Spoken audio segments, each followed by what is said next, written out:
என்னை பின்பற்ற விரும்பும் எவரும் தன்னலம் துறந்து தம் சிலுவையை தூக்கிக் கொண்டு என்னை பின்பற்றட்டும்.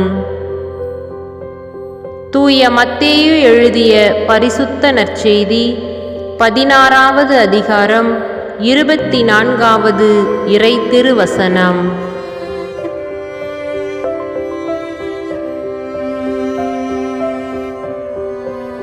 என்னை பின்பற்ற விரும்பும் எவரும் தன்னலம் துறந்து தம் சிலுவையை தூக்கிக் கொண்டு என்னை பின்பற்றட்டும். தூய மத்தேயு எழுதிய பரிசுத்த நற்செய்தி 16வது அதிகாரம் 24வது இறை திருவசனம்.